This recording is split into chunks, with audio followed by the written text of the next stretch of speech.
Dear students, very good morning. We are learning parts of speech.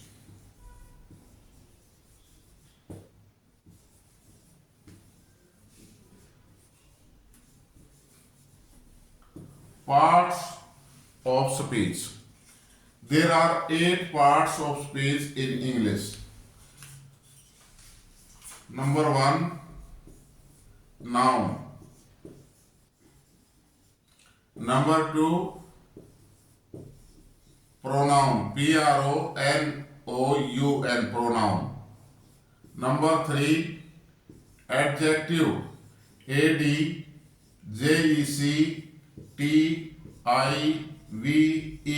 Adjective.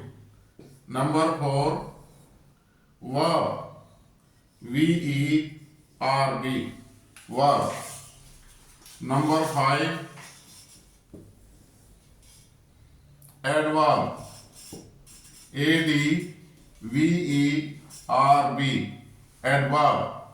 Number 6, preposition. Preposition.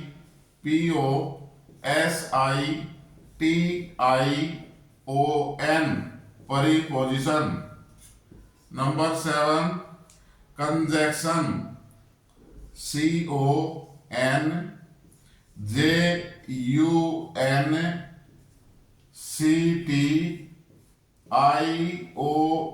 Conjunction. और number 8, interjection. Interjection. प्यारे बच्चों, साथियों, हम English में 8 parts of speech को पढ़ते हैं और ये 8 पार्ट्स ऑफ स्पीच हमारे कौन कौन से हैं? नाउन है, प्रोनाउन है, एडजेक्टिव है, वर्ब है, एडवर्ब है, preposition, conjunction and interjection.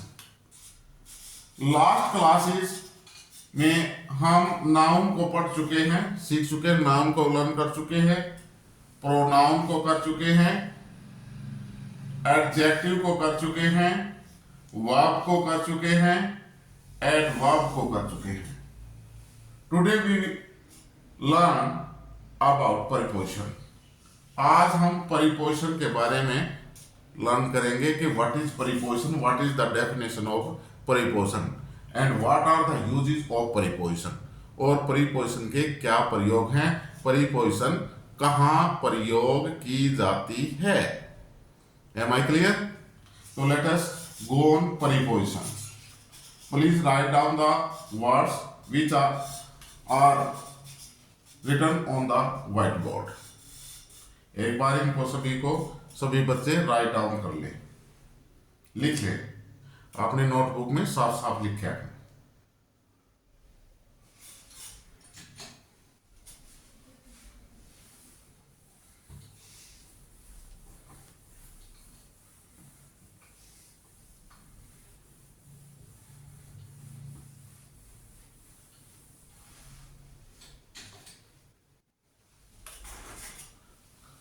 Number 6 पे है हमारा प्रीपोजिशन। PREPOSITION।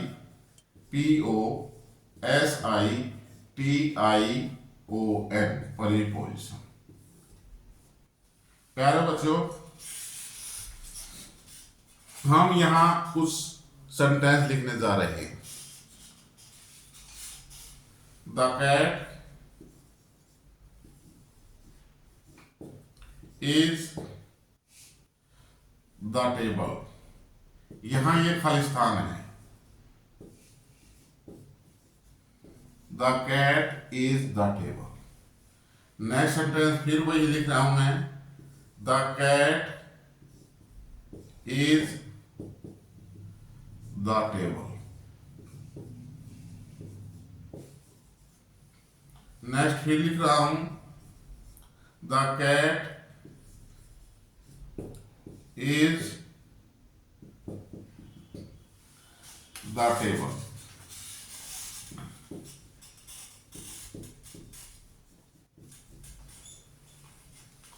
अब इस सेंटेंस के अंदर आप देखेंगे तीनों के तीनों सेंटेंस हमारे सेम हैं।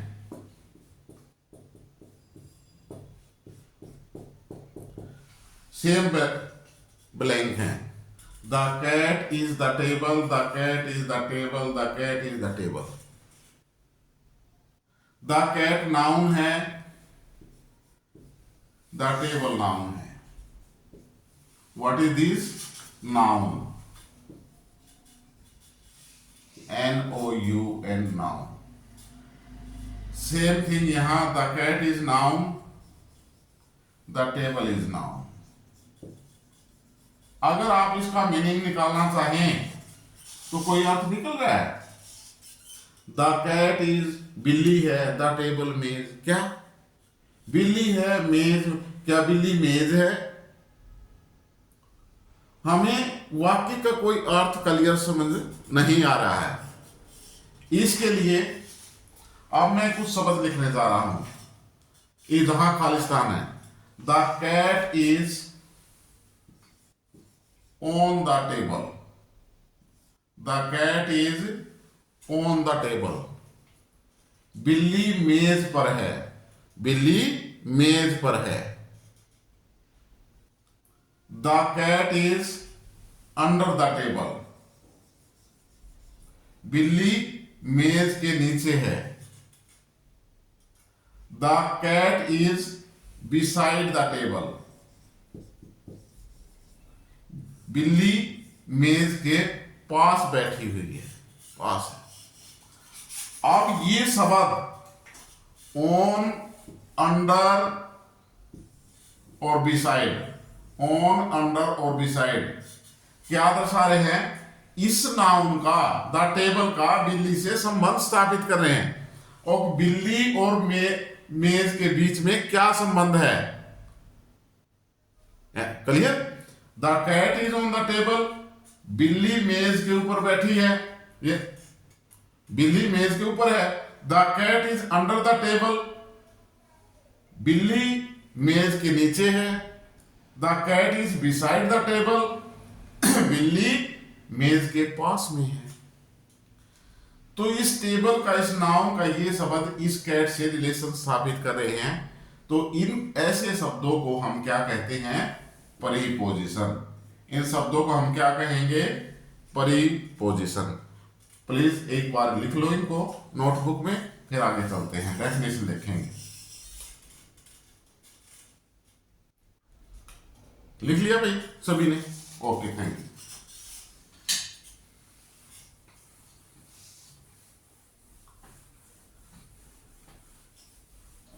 तो अब हम लिखेंगे, जानेंगे कि what is the definition of preposition. Write down the word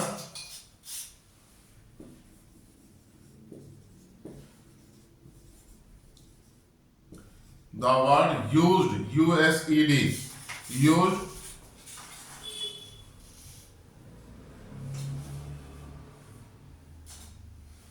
before a noun or a pronoun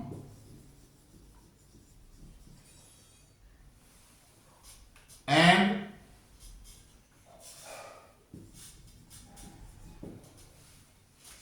the word which is the word used at the place, the word used before a noun or pronoun,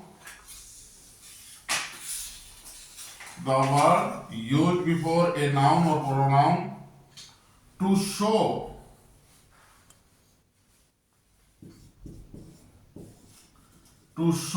its relation, to show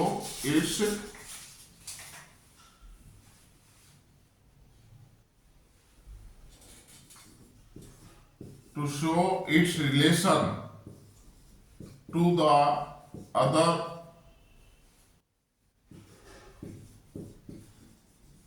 words is called A preposition.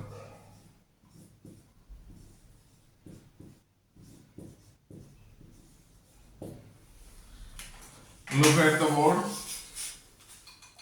The word used before a noun or a pronoun. The word or शब्द used before a noun or pronoun. वो शब्द word में शब्द used प्रयोग किया जाता है, used प्रयोग किया जाता है। बिफोर पहले,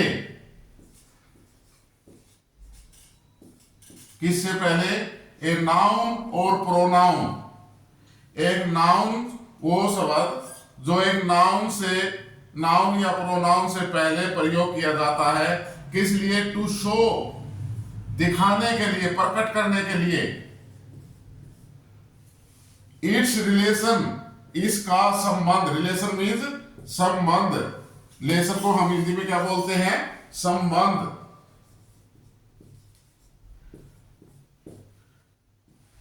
टू शो इट्स रिलेशन, इसका संबंध प्रकट करने के लिए, टू द अदर वर्ड्स, दूसरे शब्दों से। अदर मीन्स दूसरे, वर्ड्स मीन्स शब्दों।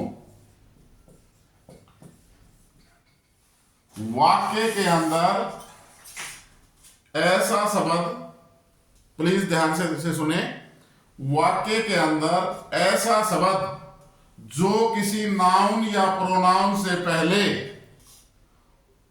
प्रयोग किया जाता है,